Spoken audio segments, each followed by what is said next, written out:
People often say, family never abandons you. They are mistaken. Because mine did.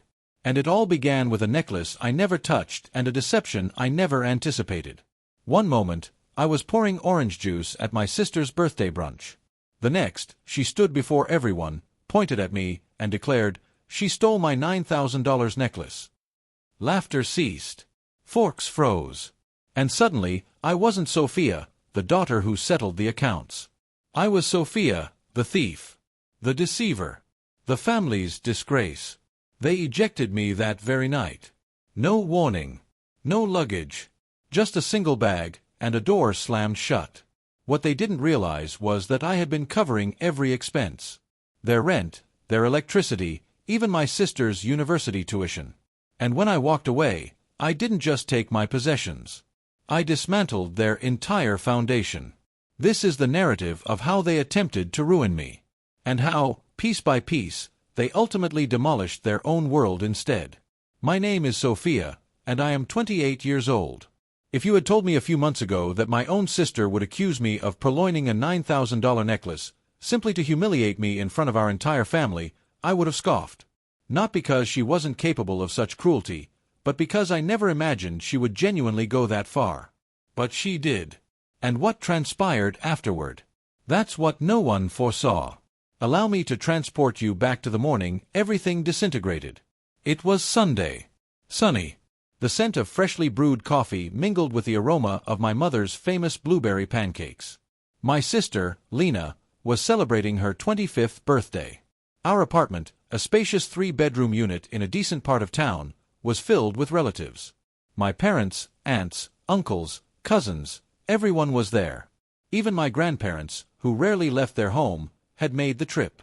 I was in the kitchen, meticulously arranging the fruit platter, ensuring each strawberry and grape was perfectly placed. My role in the family was always the silent backbone, the one who handled the practicalities while others reveled. From a young age, I was the responsible one. My parents, both educators, always struggled with finances. My father was passionate about his teaching, but his salary barely covered our basic needs. My mother, equally dedicated, had a knack for spending more than we earned. Lena, on the other hand, was the artist, the free spirit, always encouraged to pursue her dreams, even if it meant living paycheck to paycheck. And I, the diligent older sister, stepped in to fill the gaps. When I started my first job as a data analyst at 22, my parents were thrilled. Not because I was starting my career, but because they saw a new revenue stream. Slowly, subtly, I started contributing. First, it was grocery money. Then, the internet bill. Then, the utilities. By the time I was 24, I was paying almost all their household expenses. Their rent, the car insurance, even Lena's college tuition at the prestigious art school she attended. They never asked directly, but their casual remarks, "Oh, the rent is due soon," or "Lena needs her tuition, but we're a bit short," were enough. I never saw it as a burden. I genuinely loved my family and wanted them to be comfortable. I saw it as my duty, my quiet contribution to their happiness. I had a separate bank account, my family fund, where I deposited a significant portion of my salary. It wasn't just money, it was my love, my sacrifice, my commitment to them. I even paid for this birthday brunch, the expensive catering, the decorations, Lena's birthday dress, everything. I wanted Lena to have a perfect day. I bought her a new expensive watch, a simple, elegant piece she had admired. I gave it to her that morning, and she hugged me tightly, saying, "Sophia, you're the best sister ever." Her words, even then, felt a little hollow. The brunch was in full swing when it happened. Lena was opening gifts, laughing, and basking in the attention. She opened a small, velvet box from her boyfriend, revealing a dazzling diamond necklace. It sparkled under the chandelier lights, almost blindingly beautiful. A hush fell over the room. Everyone murmured in awe. "It's stunning, Lena!" my mother exclaimed, eyes wide. "So extravagant!" Lena clasped it around her neck, admiring herself in the mirror. Then, her smile faltered. She looked at her boyfriend, a sudden frown creasing her brow. This isn't my necklace." Her boyfriend looked bewildered. "What are you talking about?" "It's the one you picked out. The $9,000 one." Lena slowly turned, her gaze landing on me. Her eyes narrowed. "My real necklace," she said, her voice rising. "The one my boyfriend gave me last year. It's gone. This is a fake. And only one person knew where I kept it." She pointed directly at me. "Sophia stole my necklace." The room fell silent. The clinking of forks on plates, the murmur of conversations, all ceased. Every eye in the room turned to me. My heart hammered against my ribs. I felt a cold dread spread through me, chilling me to the core. "Lena, what are you talking about?" I managed to stammer, my voice barely a whisper. "I didn't touch your necklace." "Don't lie!" she shrieked, her face contorted in anger. "You always envied my things. You're just jealous of me." My father, who had been sitting calmly at the head of the table, rose slowly. His expression was stern, his eyes cold and unyielding. "Sophia," he stated, his voice resonating through the hushed room, "did you take your sister's necklace?" "No, Dad, I swear," I pleaded, my voice cracking. "I would never." "Don't deny it," my mother interjected, her voice sharp. "You've always been so secretive, so controlling with money. Who knows what else you've been doing behind our backs?" Their words hit me like physical blows. Secretive, controlling with money. I was the one paying for everything.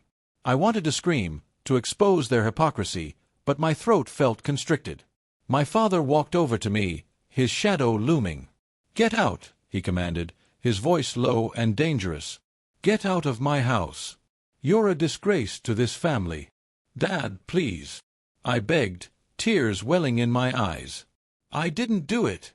I pay for everything here." "Don't you dare bring that up," he roared, his face turning red. "You think buying us things gives you the right to steal? Get out." He grabbed my arm and roughly pulled me towards the door. Relatives stared, some with pity, others with disgust. No one said a word. Not an aunt, not an uncle, not even my grandparents who had always praised me. They simply watched as I was dragged out. "Fine," I cried, my voice choked with sobs. "You want me to leave? I'll leave. And you'll see what happens then." He shoved me out the door, and it slammed shut behind me with a resounding thud that echoed in the sudden silence of the hallway. I stood there, clutching my small handbag, in shock. No jacket, no suitcase, nothing. Just the clothes on my back and the chilling realization that my own family had cast me aside without a second thought. I found myself on the street, the cold autumn wind biting at my bare arms. I had nowhere to go. My phone was dead, and my car, parked a few blocks away, was inaccessible. I walked aimlessly for hours. The image of Lena's accusing finger burned into my mind. The bitterness, the pain, the profound sense of betrayal washed over me. Then, a quiet anger began to simmer. They wanted me gone. They wanted to see what would happen. Fine. They would see. They would truly see. I walked to the nearest coffee shop, found an outlet, and charged my phone. The first call I made was to my bank. I moved every single penny from my family fund into a new, secure account. Then, I changed all the passwords for the online accounts I managed for them, the rent portal, the electricity bill, the internet provider. I unsubscribed them from Lena's art school tuition payments. Every single financial umbilical cord I had created, I severed. Swiftly, quietly, completely. I found a cheap motel room for the night. The next morning, I returned to their apartment, not to beg, but to collect my belongings. I had a key, but I knew they wouldn't let me in. I waited for them to leave, then used my spare key. I packed a few clothes, my laptop, and some important documents. I didn't take anything else. No sentimental items. Just what I needed to rebuild my life. I left Lena's new watch on her bed, along with a note, "Consider this your karma." I then went to work. I called my lawyer, a sharp, no-nonsense woman named Sarah. I explained everything. The inheritance, the years of financial support, Lena's false accusation, my parents' cruel dismissal. "I want to cut all ties," I stated, my voice firm. "And I want to ensure they can't claim any future support from me." Sarah assured me she would handle it. The following weeks were a blur of apartment hunting, job applications, and emotional processing. I found a small, affordable studio apartment on the other side of the city. I focused intensely on my job, pouring all my energy into my work. I started a new savings plan, diligently building my own financial safety net. I refused to look back. I refused to contact them. The first domino fell a week later. My phone rang. It was my mother, her voice panicked. "Sophia, the internet's cut off." "What happened?" "I don't know, Mom," I replied, my voice neutral. "Perhaps you forgot to pay the bill." "But you always pay the bills," she shrieked. "Not anymore," I stated calmly. "That's your responsibility now." I hung up before she could respond. A few days later, my father called. "Sophia, the electricity's gone out. We have no power. Have you checked the payment status?" I inquired, feigning concern. "Don't play dumb," he roared. "You know you're responsible for this." "I am responsible for my own bills, Dad," I corrected him. "Not yours. You told me to get out of your house. So I did. And I took my responsibilities with me." He cursed, and I ended the call. The real chaos began a month later. It was the first of the month, rent day. I received a frantic call from my mother. "Sophia, the landlord is here. He says we haven't paid rent." "That's correct," I responded. "I stopped paying your rent a month ago." But why?" she stammered, bewildered. "Because you kicked me out," I explained, a cold satisfaction in my voice. "You called me a thief and a disgrace. You wanted me gone. So I left. And with me went the financial support you relied on." My mother burst into tears. "Sophia, please. We'll be homeless. Lena's tuition is due too." "Lena's tuition is her responsibility, or yours," I stated. "And the house is yours to manage now. Just as you wanted." I hung up. I heard through mutual relatives that they were in a desperate situation. My parents were forced to use their meager savings to cover the overdue rent and Lena's tuition. Lena had to take out student loans, something she had always avoided thanks to my contributions. Their comfortable life, subsidized by my hard work, was quickly unraveling. Lena herself called me, her voice devoid of its usual arrogant tone. "Sophia, how could you do this to us? I need that tuition." "You accused me of theft, Lena," I reminded her. "You humiliated me. What did you expect?" "But it was a mistake," she whimpered. "I found the necklace. It was in my old purse." I scoffed. "A little late for apologies, aren't we? You destroyed my reputation and allowed our parents to kick me out. I was paying for your entire comfortable life. And you treated me like a criminal." "But family forgives," she cried. "Family doesn't accuse and abandon," I countered. "You wanted me out. Now you're getting what you wished for." I hung up. The news spread through our extended family like wildfire. Some relatives were shocked, others whispered about my cold heart. But a few, the ones who had quietly observed my years of sacrifice, approached me with support. My aunt, my mother's sister, called me. "Sophia, I always knew you were carrying them. Don't feel bad. You did what you had to do." Her words were a balm to my aching soul. I continued to focus on my career. The space I now had, free from constant financial demands and emotional manipulation, allowed me to flourish. I started a YouTube channel dedicated to financial independence for young women. I shared my story, anonymously at first, about breaking free from financial burdens imposed by family. My channel grew rapidly. My authentic, honest advice resonated with thousands. I started getting invitations to speak at conferences, to be a guest on podcasts. My income multiplied. I bought a larger apartment, a beautiful place with a view of the city skyline. I drank my coffee by the window while answering emails from clients and collaborators who respected me. I gained over 600,000 subscribers on YouTube. I've spoken at conferences, been invited on podcasts, and helped thousands of people, especially women, cut financial ties with toxic families and start over. Sometimes, I hear through extended family that my parents watch my videos in secret. Lena too.